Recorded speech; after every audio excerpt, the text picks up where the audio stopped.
Good evening friends. நம்ம இன்றைக்கி ஆப்டிடியூடில் வந்து பெர்சன்டேஜ் சாப்டர் பார்க்க போகிறோம். இது பெர்சன்டேஜ் சாப்டரில் வந்து பார்ட் 1 வீடியோ. நம்மளோட எல்லா பார்ட் 1 வீடியோவுமே வந்து பேசிக்கான மெத்தடில் வந்து பேஸ் பண்ணி தான் இருக்கும். பார்ட் 1 வீடியோ எல்லாமே வந்து புதுசாக ப்ரிப்ரேஷன் ஸ்டார்ட் பண்ணவங்களுக்காண்டி நம்ம போடக்கூடிய வீடியோ. அதில் பேசிக்கே வரைக்கும் தெரியாது அப்படிங்கிறவங்க வந்து பார்ட் 1லேருந்தே பாருங்கள். பேசிக் ஆல்ரெடி படித்தவங்க எல்லோரும் வந்து பார்ட் 2 வீடியோலேருந்து பாருங்கள். அதில் அட்வான்ஸ் லெவல் சம்மு எல்லாம் பார்ப்போம். இதில் பேசிக்கான மெத்தடும் பேசிக்கான ஷார்ட்கட் மட்டும் இதில் பார்ப்போம். ஓகே, இப்போ பெர்சன்டேஜ் அப்படின்னு பார்த்துக்கிட்டிங்க அப்படின்னா, பெர்சன்டேஜ்னால் நம்ம கனெக்ட் பண்ணுறது வந்து 100 தான். ஓகேவா? நம்ம பெர்சன்டேஜ் கனெக்ட் பண்ணுறது எல்லாமே 100% கனெக்ட் பண்ணுவோம். நம்ம மார்க்கோ எந்த ஒரு விஷயமே வந்து 100% தான் வந்து நம்ம அதை கனெக்ட் பண்ணுவோம். இப்போ வந்து நம்ம போது இந்த ரேஷியோ சம்மு அப்புறம் டைம் அண்ட் ஒர்க் சம்லாம் 1 அப்படிங்கிற ஒரு வேல்யூ போடும். 1 அப்படின்னா என்னென்னு பார்த்தீங்கன்னா 1 தான் வந்து 100%. ஓகே, அப்போ இன்ட்டு 100 போட்டோம் அப்படின்னா 100%. நம்ம ஒரு சில இடத்துல வந்து ஹாஃப்ங்கிறதெல்லாம் சப்ஸ்டிட் பண்ணுவோம். இப்போ ஹாஃபோட பெர்சன்டேஜ் என்னென்னா அதே தான், இன்ட்டு 100 பார்த்தீங்கன்னா 50. இதே முக்கால் 3/4க்கு பார்த்தீங்க அப்படின்னா 75. ஓகேவா? பெர்சன்டேஜுங்கிறது இதுதான். ஒரு வேல்யூவோட இது எவ்வளோ மதிப்பு அப்படிங்கிறது பார்க்க தான் வந்து நம்ம பெர்சன்டேஜ் அடிப்போம். ஓகே, பெர்சன்டேஜில் வந்து நீங்கள் எல்லா சம்மும் வந்து 2 விதமாக பண்ணலாம். இப்போ 50ஓட 10% எவ்வளோன்னு பார்த்தா 50 × 10/100 அப்படின்னு போட்டிங்க அப்படின்னா இதோட பெர்சன்டேஜ் என்ன அப்படிங்கிறது வந்துடும் 5 அப்படின்னு. நீங்கள் வந்து இந்த மாதிரி பண்ணும்போது உங்களுக்கு இதுவும் சிம்பிளாக தான் இருக்கும். இதோட சிம்பிளாக இன்னொன்று சொல்லுதேன். இப்போ உங்களுக்கு என்ன தெரியுமோ அதை ஃபஸ்ட்டு போட்டுக்கோங்க மேலே. இப்போ நம்ம 50 தான் எடுக்கும். அப்போ 50ங்கிறது என்னது? 100%. ஓகேவா? 100%ங்கிறது தான் 50 ரூபா. ஓகே, 100% 50 ரூபான்னு வச்சுக்கோங்க. இப்போ 10% என்ன அப்படிங்கிறத இங்கே போடுறோம். இப்போ நான் ஆல்ரெடி ஒரு சாப்டரில் சொல்லியிருப்பேன் இந்த ஷார்ட்கட் எப்படி அடிக்கணும்னு. மறுபடியும் சொல்லுதேன். பக்கத்தில் இருக்கக்கூடிய வந்து நீங்கள் அடிச்சுக்கலாம். கிராஸில் இருக்குது அப்படின்னா அதை மல்டிப்ளை பண்ணணும். ஓகே, இப்போ இந்த ரெண்டும் பக்கத்தில் இருக்குது, இதை அடிச்சுக்கலாம். 50 100னா 2ஆல் டிவைட் ஆகும். இதை வந்து ஒரு இப்படி உடனே அடிக்கலாம். 100 50 10. இப்போ இது ரெண்டு பக்கத்தில் இருக்குது. அப்போ இதை அடிச்சிங்க அப்படின்னா 10, இதை அடிச்சிங்கன்னா 1. இப்போ இதையும் அடிச்சிங்க அப்படின்னா 5. ஓகேவா? இப்போ வந்து இங்கே 1 மிச்சம் இருக்குது, இங்கே 5 மிச்சம் இருக்குது. இது கிராஸில் இருக்குங்கும் போது அதை கிராஸ் வந்துட்டு இதை வந்து நம்ம மல்டிப்ளை தான் பண்ணணும். அப்போ கடைசி என்ன வருதோ அதான் ஆன்சர் அப்படிங்கிறது. நீங்கள் வந்து இந்த மாதிரி சம் எல்லாத்துக்குமே வந்து நீங்கள் ஃபார்முலா படி பண்ணுறத விட இந்த மாதிரி பண்ணிங்க அப்படின்னா கொஞ்சம் உங்களுக்கு சிம்பிளாக இருக்கும். ஓகே, நம்ம வந்து பெர்சன்டேஜ் அப்புறம் காஸ்ட் ப்ரைஸு அந்த மாதிரி எல்லாத்தையும் பார்க்கும்போது 100% வச்சு தான் பார்க்கணும். ஓகே, நம்ம இன்றைக்கி இதில் ஒரு சில சம்லாம் பார்த்தீங்க அப்படின்னா உங்களுக்கு புரியும். ஃபர்ஸ்ட் சம் பாருங்கள். After deducting a commission of 5%, a TV set cost of rupees 9,595. its marked prices. ஓகேவா? ஒரு டிவியை வந்து 5% டிஸ்கவுண்ட் கொடுத்ததுக்கப்புறம் அதை விற்கக்கூடிய விலை வந்து 9,595. அப்போ அவன் மார்க் பண்ணி வச்சிருந்த ப்ரைஸ் எவ்வளோன்னு கேட்கான். இப்போ வந்து ஒரு கடைக்காரன் இருக்கான்னு வச்சுக்கோங்க. அவன் ஒரு டிவி வந்து ஒரு அமௌண்ட் ஃபிக்ஸ் பண்ணி வச்சுருப்பான். நம்ம அவன்கிட்ட கேட்க போகும்போது ஓகே நான் கொஞ்சம் டிஸ்கவுண்ட் தரேன் அப்படின்னு சொல்லுவான். ஒரு 10% 5% அவன் நமக்கு வந்து டிஸ்கவுண்ட் கொடுப்பான். டிஸ்கவுண்ட் கொடுத்ததுக்கப்புறம் நம்ம அந்த பொருளை வாங்கிட்டு வருவோம். இப்போ நம்ம வந்து பொருளை வாங்கின விலை தான் வந்து 9,595 அப்படிங்கிறது.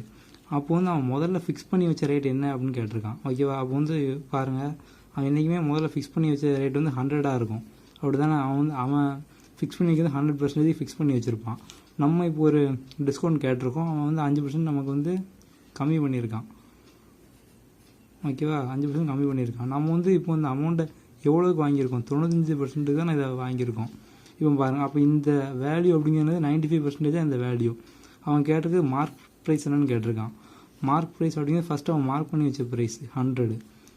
ஓகே, அப்போ பாருங்கள், அப்போ இந்த 95 தான் வந்து 9595. அப்போ 100 எவ்வளோன்னு பார்த்தோம்னா அதான் ஆன்சரு. நான் சொன்ன பக்கத்தில் இருந்தால் அடிச்சுக்கலாம், கிராஸில் இருந்தால் அதை மல்டிப்ளை பண்ணணும். பக்கத்தில் 95 அடிச்சிடலாம். 101. இப்போ கிராஸில் இருக்குது, அப்போ மல்டிப்ளை பண்ணணும். ஆன்சர் வந்து 10100. இதான் வந்து ஆன்சர். ரெண்டாவது சம் பாருங்கள். A fruit seller had some apples. He sells 40% apple and still has 420 apples originally he had. அதாவது ஒரு ஃப்ரூட் செல்லர், அதாவது ஒரு பழ வியாபாரி வந்து ஒரு ஆப்பிள் வச்சுருக்கான். ஓகேவா, அந்த ஆப்பிளில் வந்து 40% ஆப்பிளை விற்றுட்டான். இப்போ மிச்சம் அவன்கிட்ட வந்து ஒரு 420 ஆப்பிள் இருக்குது. ஓகேவா, இப்போ அவன் வந்து 40 விற்றுட்டான் அப்படின்னா அவன் எவ்வளோ வச்சுருப்பாங்க, எப்போ 100 தான் எடுப்போம். அவனோட மொத்தம் எவ்வளோ இருக்குன்னா 100% அவன்கிட்ட இருந்திருக்கும். ஓகேவா, 40% விற்றுட்டான், 140 விற்றுட்டான். ஓகேவா, 40% விற்றுருக்கான். அப்போ மிச்சம் அவன்கிட்ட எவ்வளோ பெர்சன்டேஜ் இருக்கும், 60% ஆப்பிள் இருக்கும். அவங்க இதை எப்படி கொடுத்துருக்காங்க, இந்த 60% எப்படி கொடுத்துருக்காங்க அப்படின்னா அவன்கிட்ட மிச்சம் 420 ஆப்பிள் இருக்கிறதா கொடுத்துட்டு மொத்தம் அவன்கிட்ட எத்தனை ஆப்பிள் இருந்தது அப்படின்னு கேட்காங்க. அப்போ வந்து இந்த 420 அவன் கொடுத்துருக்கான் பார்த்தீங்கன்னா, 420 தான் வந்து மிச்சம் இருக்க பெர்சன்டேஜ். Still has 420 apple. அப்போ மிச்சம் இருக்க பெர்சன்டேஜ் அது 420. அப்போ ஒரிஜினல் முதல்ல எவ்வளோ இருந்ததுன்னு கேட்டிருக்கான். அப்போ இந்த 420ங்கிறது என்னது, 60%. 60 தான் 420, மொத்தம் எவ்வளவு 100. இது என்னன்னு பார்த்தீங்கன்னா கிராஸில் இருக்க அடிச்சுக்கலாம், 700. இதுதான் ஆன்சர். பாருங்கள். A student has to obtain 33% of mark of the total marks to pass. He got 125 marks and failed by 40 marks. The maximum marks are. Okay, அதாவது ஒரு கிளாஸில் வந்து ஒரு பையன் எக்ஸாம் எழுதியிருக்கான். அவங்க சிஸ்டம் எப்படி அப்படின்னா 33% மார்க் எடுத்தால் பாஸுங்க தான் அவங்களோட சிஸ்டம். அவன் எவ்வளோ மார்க் வாங்கியிருக்கான் அப்படின்னா 125 மார்க் வாங்கியிருக்கான். இருந்தாலும் ஒரு 40 மார்க் கம்மியானதுனால அவன் ஃபெயில் ஆகிட்டான் அப்படின்ட்டு இருக்காங்க.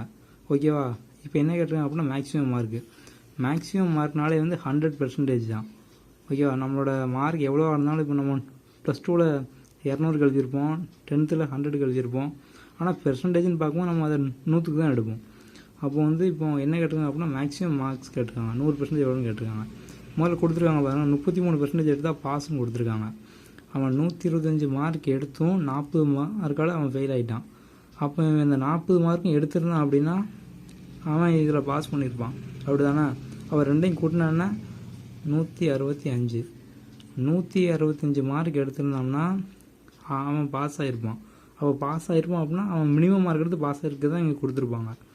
அப்போ வந்து இந்த 33% ஆனால் இந்த 125 இருக்கணும். புரியுதா? இந்த 33% 165. அப்போது மேக்ஸிமம் மார்க் கேட்டிருக்காங்க. 100 எவ்வளோன்னு நீங்கள் கண்டுபிடிச்சிங்க அப்படின்னா அதான் ஆன்சரு. இதை சால்வ் பண்ணோம் அப்படின்னா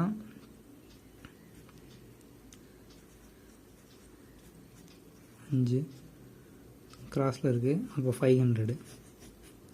ஓகேவா, அப்போ 500 தான் வந்து மேக்ஸிமம் மார்க்கு. இதை கரெக்டாக புரிஞ்சுக்கோங்க. 125 மார்க் எடுத்தும் 40 மார்க் எடுக்காமல் ஒருத்தன் ஃபெயில் ஆகிருக்கான் அப்படின்னா அந்த 40 மார்க் எடுத்தால் அவன் பாஸ் ஆகிருப்பான். அப்போ இந்த மார்க் தான் பாஸ் அப்படின்னா இதான் minimum pass mark. Minimum pass மார்க்கோட பெர்சன்டேஜை கொடுத்துட்டாங்க. அப்போ 33 தான் இது. மேக்ஸிமம் மார்க் எடுத்துருக்காங்க. அப்போ 100% என்னென்னு பார்த்தா அதான் answer 500.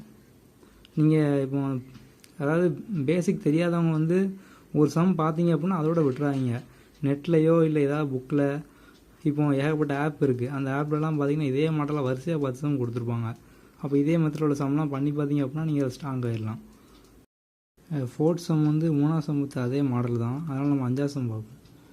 Okay, a batsman scored 110 runs which included 3 boundaries, 8 sixes. What % of his total score did he make by running between wickets? ஓகேவா, ஒருத்தன் வந்து 110 ரன் மொத்தம் அடிச்சிருக்கான். இந்த 110 ரனில் என்னென்னா 3 4 அடிச்சிருக்கான், அதே மாதிரி 8 6 அடிச்சிருக்கான். இது போக மிச்சம் இருக்க ரன் வந்து அவன் வந்து அந்த ரன்னிங்கில் அவன் ஓடி வாங்கியிருப்பான். அந்த ரன் வந்து எவ்வளோ பெர்சன்டேஜ் அப்படின்னு சொல்லி கேட்டிருக்காங்க. இப்போ வந்து 110 ரன் அடிச்சிருக்கான். 6ஐயும் 4ஐயும் நம்ம எத்தனை ரன் பார்த்தா இது ஒரு 12 ரன்னு, இது ஒரு 48 ரன்னு, இந்த கூட்டினா 60. ஓகே, அப்போ வந்து அவன் 4 6 இல்லாமல் அவன் வந்து ஓடி வாங்கின ரன்னு. ஓகே, அவன் ரன்னிங்கில் வாங்குற ரன் வந்து 50 ரன்னு. இந்த 50 ரன் வந்து அவனோட டோட்டலில் எவ்வளோ பெர்சன்டேஜ்னு கேட்டிருக்காங்க. அவன் என்றைக்குமே நான் என்ன சொன்னேன், டோட்டல் தான் 100% எடுத்துக்கணும். அப்போ இந்த 110 தான் வந்து உங்களுக்கு 100%. ஓகேவா, 100% என்னென்னா 110. அப்போ 50 ரன் எவ்வளோன்னு பார்க்கணும். இப்போ நீங்கள் ஒரு சில பேர் என்ன தப்பு பண்ணுவீங்கன்னா, நம்ம இதை பெர்சன்டேஜ்னு எடுக்கும். இதை வந்து ரன்னோ இல்லை ருப்பியோ பால் இதை என்னென்னா எடுங்க. ஒன்று பெர்சன்டேஜ்னு எடுக்கும், இன்னொன்று வந்து இன்னொரு ஐட்டமாக எடுக்கும். அப்போ நீங்கள் என்றைக்குமே பெர்சன்டேஜ் போடும் போது பெர்சன்டேஜுக்கு கீழே தான் வந்து நீங்கள் பெர்சன்டேஜ் போடணும். ஓகேவா? இப்போ இங்கே நம்ம ரன் எடுத்துருவோம். அப்போ ரன்னை வந்து ரன்னு கீழே தான் போடணும். நீங்கள் வந்து இப்போ ஒரு சில சம்பளம் வந்து இப்போ மிச்சம் இருக்க அவன் பெர்சன்டேஜ் கொடுத்துட்டு ரன்னு கேட்பான். என்ன கொடுத்துருக்கானோ அதான் நீங்கள் போடணும். இந்த பெர்சன்டேஜ் கீழே ரன்னு கீழே பெர்சன்டேஜ் மாற்றி போட்டிங்க அப்படின்னா வராது. ஓகே, இப்போ இந்த எக்ஸ் என்னங்க கண்டுபிடிச்சிங்க அப்படின்னா வந்து அதான் ஆன்சர். ஓகேவா? நீங்கள் இதை மட்டும் யோசிச்சோம், நம்ம பெர்சன்டேஜ் கீழே தான் பெர்சன்டேஜ் போடுதோமா, கொடுத்துருக்க இன்னொன்று ருப்பீஸோ இல்லை ஐட்டம்ஸ் குவான்டிட்டி அதுக்கே தான் அதை போடுதோன்னு பார்த்துக்கோங்க. இப்போ இதை சால்வ் பண்ணிங்க அப்படின்னா அதான் ஆன்சரு. 500/11 இது பண்ணிங்க அப்படின்னா 45/5/11 அப்படிங்கிறது வரும். ஓகே, இந்த பெர்சன்டேஜை பொறுத்த வரைக்கும் பேசிக்கான விஷயம் அவ்வளோதான். நீங்கள் ஃபஸ்ட்டு பேசிக்கே படிக்காமல் வந்து இப்போ இதே மாடலில் இருக்க சம்லாம் இப்போ ஒவ்வொரு மாடல்லையும் வந்து ஒரு 10 சம்மு இல்லை இதால் அவங்க இந்த மாடல் படித்ததை வச்சு எத்தனை சம் பண்ண முடியுமோ அதெல்லாம் பண்ணுங்கள். நம்ம வந்து இந்த எல்லா சாப்டர்லையும் பேசிக் போட்டு முடிச்சுட்டு அடுத்து 2வது பார்ட்னு சொல்லி ஒரு வீடியோ போடுவோம். அதில் கொஞ்சம் டஃப்பான சம்மு ட்விஸ்டான சம்லாம் எப்படி சால்வ் பண்ணுறது அப்படின்னு வந்து பார்ப்போம். ஓகே, நம்ம சேனலை வந்து சப்ஸ்கிரைப் பண்ணுங்கள், மறக்காமல் இந்த வீடியோவை ஷேர் பண்ணுங்கள். தேங்க்யூ.